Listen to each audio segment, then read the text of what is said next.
जहांगीर तरीन ते परवेज़ खटक के दरमियान मामला तय पा गए। इस्तेहकाम पाकिस्तान पार्टी के सरबराह जहांगीर तरीन ते परवेज़ खटक के दरमियान मामला तय पा गए। जराए के मुताबिक साबिक वज़ीर आला KP परवेज़ खटक ते जहांगीर तरीन के दरमियान काफ़ी दिनों तो राबते सी, जिस तो बाद दोनों रहनुमावां च मामला तय पा गए ने। जराए का कहना है कि परवेज़ खटक साथियों समेत इस्तेहकाम पाकिस्तान पार्टी शामिल हो गए ने। इन्होंने पार्टी का जनरल सैकटरी बनाए जाने का इम्कान है। हुकूमत दा बजट दे नाल अहम कवानीन भी मुतारिफ कराने का फैसला। जराए के मुताबिक डॉलर ते दीगर करंसी की जखीरा अंदोजी ते सजा देने लई कानून साजी का फैसला किया गया है, जिस दे तहत गैर मुल्की करंसी की जखीरा अंदोजी ते कैद ते जुर्माने की सजा लई कानून साजी होएगी। नए कानून का इतलाक गैर मुल्की करंसी की जखीरा अंदोजी करने वाले इदारां ते अफराद ते होएगा। जराए का कहना है कि मुल्क च गैर मुल्की करंसी लान की हद बढ़ाने लई भी कवानीन मुतारिफ कराए जा रहे हैं, जिस दे तहत बैरून मुल्क तो आने वाले 1 साल के दौरान $1 लाख तक साथ लै सकणगे। मुल्क $1 लाख तक लान वालों को आमदन का जरिया नहीं पूछा जाएगा। जराए के मुताबिक इस वक्त जरिया आमदन जाहिर किए बगैर $50 लाख मालियत की करंसी पाकिस्तान लाए जाने की इजाजत है। 5E फ्रेमवर्क पाकिस्तान मुआशी तरक्की का गेम चेंजर साबित होएगा।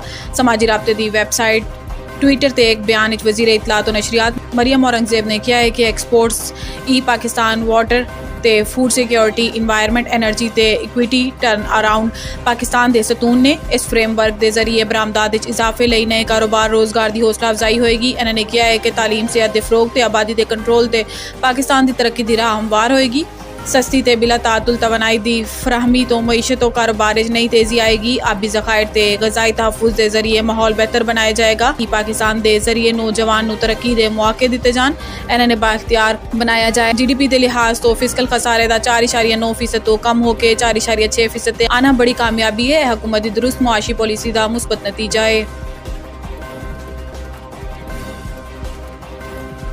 आसिफ जरदारी समेत दीगर अफराद के खिलाफ 4 रेफरेंसेस नैब नू वापस। एहतसाब अदालत ने साबिक सदर आसिफ जरदारी ते दीगर मुलजिमान के खिलाफ जाली अकाउंट्स केसेस की समाअत के दौरान 4 रेफरेंसेस नैब दे वापस भिजवा दिते। एहतसाब अदालत पीपल्स पार्टी के शरीक चेयरमैन आसिफ अली जरदारी और दीगर मुलजिमान के खिलाफ जाली अकाउंट्स केसेस से समाअत हुई। जज मोहम्मद बशीर ने फ्री कैन के दलाइल तुरंत तो बाद फैसला सुनाया। आसिफ जरदारी के वकील फारूक नाइक ते नैब प्रोसिक्यूटर अदालत पेश हुए। फारूक एच नाइक ने दलाइल दिते कि नैब कानून ते तरमीम तो बाद रेफरेंसेस अदालत के दायरे इख्तियार च नहीं।